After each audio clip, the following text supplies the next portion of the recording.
우리나라 초고령 사회의 시작인 1960년대생들이 본격적으로 은퇴하기 시작했습니다. 1960년대생들은 우리나라에서 가장 많은 860만 명으로 대한민국에서 가장 많은 인구 비중을 차지합니다. 대한민국의 발전은 이들의 사회 참여와 함께 본격적인 성장을 하여 온 세계가 놀랄만한 한강의 기적이라는 신화를 일구게 되었습니다. 그리고 현재 1960년대생들의 대규모 은퇴가 진행되고 있습니다. 대한민국 고도성장의 주역인 이들에게는 은퇴 후 어떤 미래가 펼쳐질까요? 오늘은 은퇴자 및 은퇴를 앞둔 5060 세대에 대한 현실과 노후 대비책에 대해 알아보고자 합니다. 우리나라 근로자가 직장에서 퇴직하는 나이는 평균 49.3세라고 합니다. 정년인 60세까지 일하고 은퇴하는 경우는 10명 중 1명도 되지 않습니다. 청년 시절부터 정년인 60세까지 일하고 퇴직하는 분들의 경우는 부유한 형편은 아닐지라도 연금을 꾸준히 부어왔고 정년까지 다녔으니 그나마 상황이 나은 편입니다. 50 전후 본인 의사와 무관하게 직장을 퇴직하시는 분들은 사정이 정말 어렵습니다. 그때 직장을 나온 사람들은 재취업하기가 쉽지 않습니다. 회사 입장에서는 젊은 사람들처럼 일을 시킬 수 있는 나이도 아니고 관리자 급으로 뽑기에도 피라미드 구조상 경쟁이 치열하기 때문에 내가 선택을 받기가 쉽지 않습니다. 이래저래 애매한 상황인 것입니다. 운 좋게 재취업을 한다고 해도 이전 직장에서 받던 봉급 수준을 기대하기는 어렵습니다. 보통 재취업을 하면 소득은 뚝 떨어진다고 보면 됩니다. 그리고 이 시기엔 자녀들이 보통 고등학생 또는 대학생이라서 아직 돈 나갈 일이 많습니다. 아파트 대출금 내야 할 기간도 많이 남았죠. 인구와 사회현상에 대한 연구로 유명한 서울대 인구정책연구소장 조영태 교수님은 고령화되는 우리 사회에 대해 다음과 같이 말씀하셨습니다. 일본 사회 구조를 비슷하게 따라가고 있는 한국은 인구의 노령화도 일본과 유사한 방향으로 가고 있지만 두 가지 큰 차이점이 있는데 첫 번째는 일본은 연금제도가 우리보다 앞서 시작되었고 시스템이 한국보다 잘 되어 있어 노후에 연금을 받아 아껴서 지내면 그럭저럭 생활할 만한 수준이라고 하나 우리나라는 국민연금만으로는 노후의 생활을 이어나가기가 어렵다고 합니다. 두 번째는 일본의 은퇴자들은 은퇴 시기에 빚이 없는 반면 한국의 은퇴자들은 대부분 빚이 있다는 것이 아주 큰 차이점이라고 합니다. 따라서 은퇴하고도 갚아야 할 대출금이 남아있고 아이들 교육이 맞춰지지 않은 상황에서는 노후의 유일한 자산인 집을 처분하고 거기서 비용을 충당해 소비하는 구조로 가게 되는 것이죠. 그렇게 되면 소비가 줄게 되는데 가장 인구층이 두터운 세대가 소비를 줄이면 내수 시장이 줄고 수출 상황이 어려운 내수 시장을 막아줄 정도로 좋지 않으면 경제는 어두워집니다. 경제가 어려워지면 기업이 고용을 줄이고 결국 재취업도 줄어들게 되면서 나의 일자리가 줄어들거나 재취업되었다 하더라도 다시 해고되는 등 악순환이 이어집니다. 대기업을 다니다 퇴직했다 하더라도 노후 대비를 제대로 하지 않아서 본인 생각과 다른 노후를 보내는 사람들이 많습니다. 퇴직 직후에는 돈이 좀 들어도 골프장을 다니다가 시간이 지나면 필드에서 치는 골프보다 저렴한 스크린 골프장을 다니다가 나중에는 비용에 큰 부담이 없는 동네 당구장에서 결국 다 만난다고 합니다. 그래서 베이비붐 세대 은퇴에 따라 당구장 창업이 성행하고 당구장이 늘고 있다고 하네요. 어떤 사람은 60년대생들을 마처 세대라고 부르기도 합니다. 부모를 부양하는 마지막 세대이자 자녀에게 부양받지 못하는 처음 세대라는 뜻이라고 합니다. 대한민국 발전의 주역이었던 5060 세대의 불행한 노후를 막기 위해 은퇴 이후 정말 주의해야 할 3가지를 알려드리고자 합니다. 첫째, 창업을 하려면 1000번을 생각하고 하세요. 그만큼 창업에는 신중하라는 말인데요. 왜 그런지 기사와 통계로 보여드리겠습니다. 우리나라의 자영업자 비율은 24.6%로서 OECD 국가 중에서는 6위이나 G7 국가와 비교해서는 1위입니다.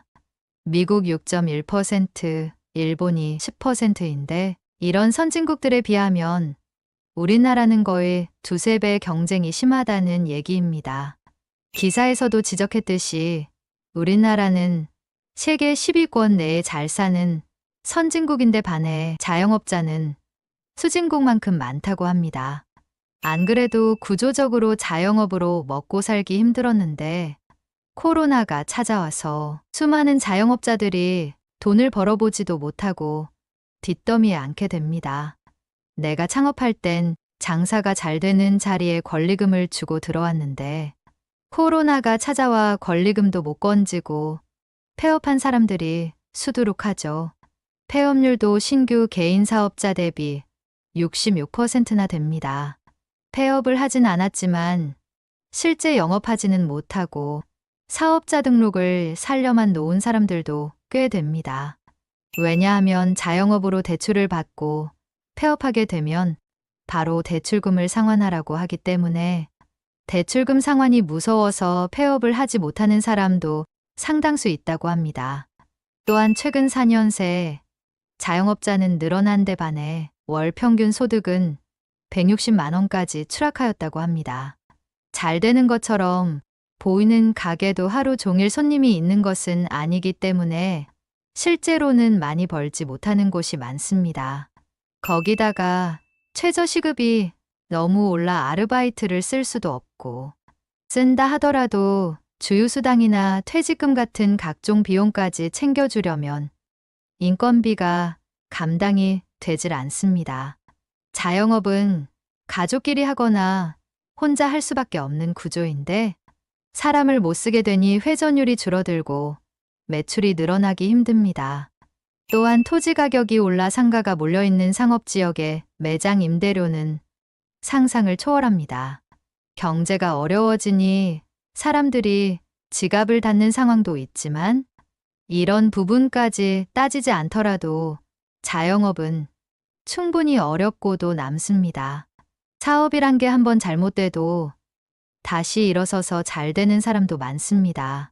젊었을 때는 사업을 시작해 몇 번 실패를 하더라도 재기할 수 있는 요인들이 많이 있죠. 하지만 은퇴 후 사업에서 실패를 하게 되면 다시 일어나기가 무척 힘듭니다. 당장의 생활비는 어쩌란 말이냐고 반론하는 사람들도 있겠지만 아무리 상황이 그렇다 해도 덜컥 창업부터 해서는 안 됩니다. 조금 있는 여유돈마저 까먹기 십상이고 안 하니만 못한 상황이 펼쳐질 수 있기 때문입니다. 우선은 어떠한 알바라도 해서 차분히 생각을 하고 그래도 하고 싶다면 철저히 준비를 하는 것이 좋습니다.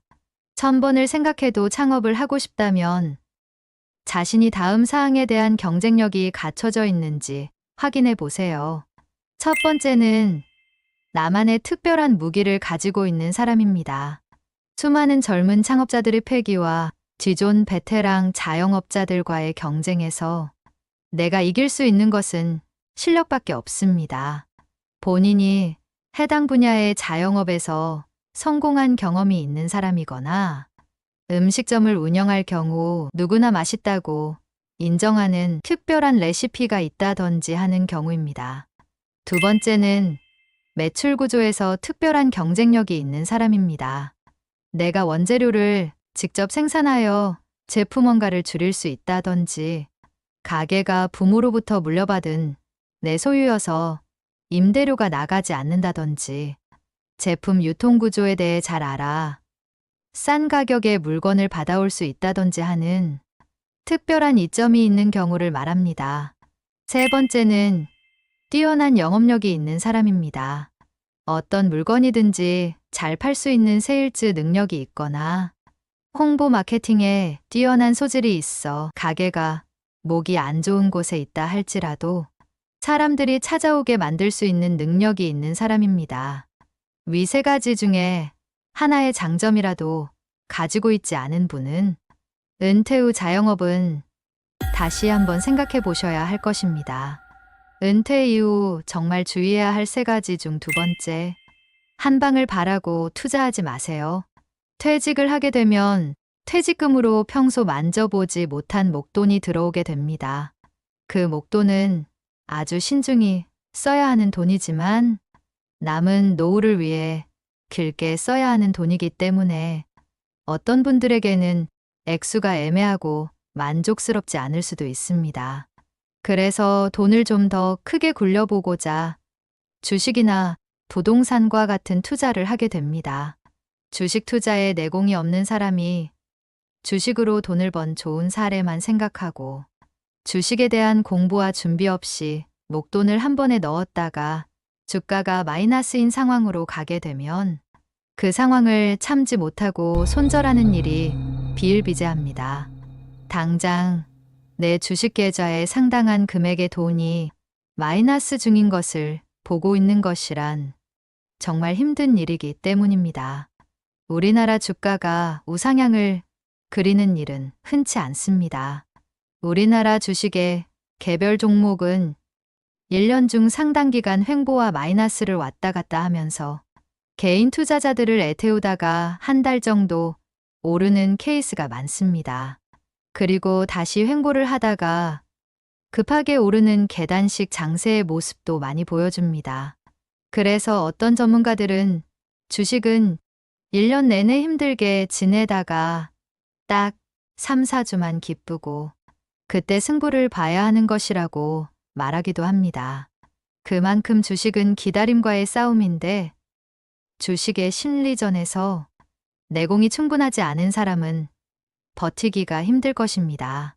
더군다나 현금 흐름이 발생하지 않은 상황에서 내 목돈을 넣어놓고 오르기만을 목 빠지게 기다리는 상황이란 편안한 노후의 모습에도 맞지 않다고 할 것입니다. 아무래도 주식으로 돈 잃은 사람이 많다 보니 그렇다면 안전한 부동산이지 하면서 부동산을 투자해 보려다가도 공부와 준비가 되어 있지 않으면 큰 코 다치는 수도 있습니다. 먼저 아파트를 제외한 분양시장은 쳐다도 보지 않는 것이 좋습니다. 상가 분양, 오피스텔 분양, 호텔 리조트 분양, 지식산업센터 분양 등 각종 분양이 많습니다. 이런 수익형 부동산의 분양들은 아파트처럼 분양가 심사가 없어 분양가에 제한이 없습니다. 아파트는 필수제이기 때문에 국가에서 분양가에 대한 점검을 하고 비싸다 하더라도 수익형 부동산 분양처럼 터무니없는 가격으로 책정되지는 않습니다. 아직까지는 한국이 성장해 가고 있기 때문에 매해 조금씩 올라가는 물가 상승률, 인플레이션으로 인해 비싸게 분양받은 아파트라도 시간이 지나면 조금씩 가격이 싸지는 효과가 발생이 되지만 수익형 부동산은 처음부터 터무니없는 분양가로 절대 아파트처럼 가격이 적정하지 않습니다. 가격이 비싼데도 각종 마케팅과 거창한 미래의 청사진으로 그럴듯하게 포장이 되어서 분양받을 사람들을 감언이설로 속입니다. 특히 상가의 경우는 분양 이후 임차 수요가 다 찰 때까지 가격이 떨어지는 모양새이며 아파트와 반대의 모습을 가지고 있습니다. 더군다나 요즘엔 상가가 너무 많이 지어지고 시행사와 시공사의 이익을 위해 작은 평수로 쪼개 놓아서 1층 상가 하나를 비싸게 분양받는다 하더라도 내 호실과 옆 호실을 터야 임차인들이 영업을 할 수 있는 환경입니다. 결국 임대료를 여포실과 나눠야 한다는 뜻이고 상가 수익률이 낮아지게 되는 결과를 초래하죠. 대기업들이 백화점이나 스타필드와 같은 쇼핑과 복합 문화 공간이 합쳐진 곳을 편리하게 잘 만들기 때문에 소비자의 트렌드가 변하고 상가의 수요도 분산되어 집과 가까운 동선 좋고 노출 좋은 상가가 아니면 요즘 같은 시기에 공시를 피하기도 어렵습니다. 토지도 마찬가지입니다. 토지는 매도 시 수익률이 클 수 있지만 매도 시기가 상당히 오래 걸리는 편에 속하기 때문에 내가 부자가 되는 것이 아니라 자식과 손주들 부자 되게 해주는 것이 토지라고 할 정도입니다. 그것도 기획부동산에 사기를 당하지 않고 제대로 된 토지를 가지고 있는 것에 하나입니다.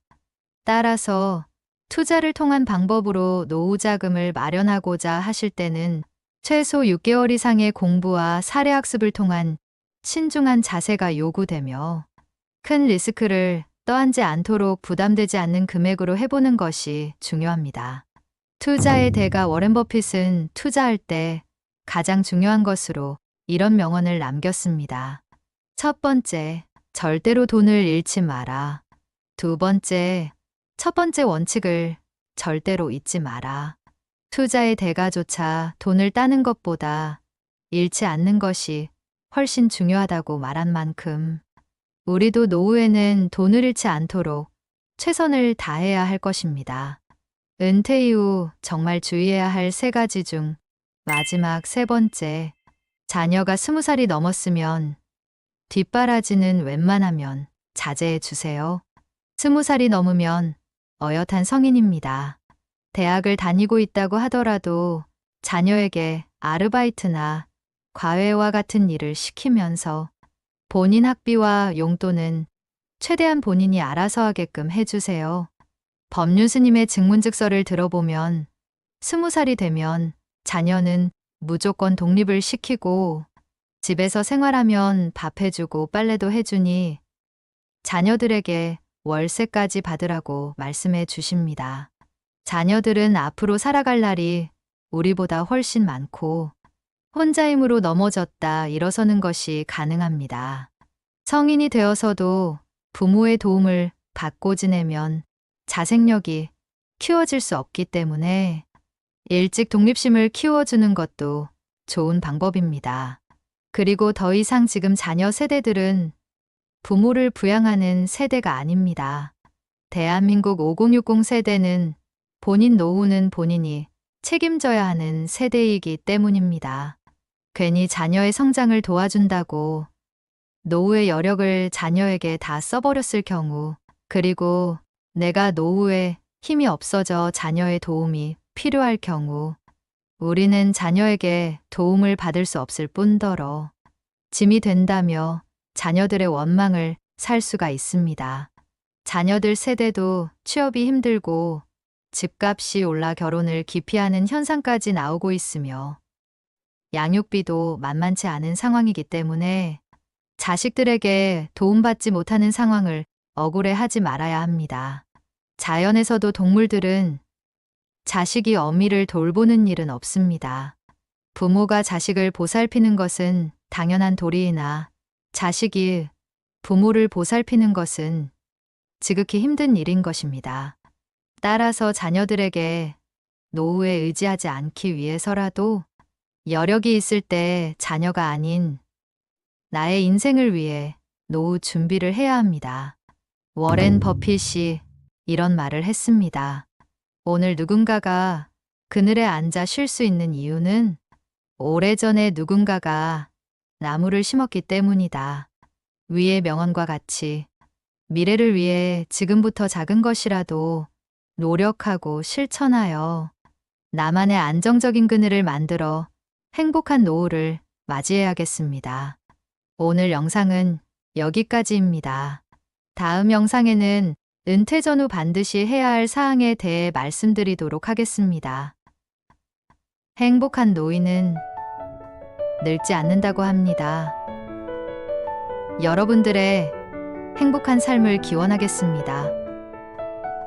오늘 영상이 도움이 되셨다면 가까운 분들에게 공유해 주시고 구독과 좋아요 부탁드리겠습니다.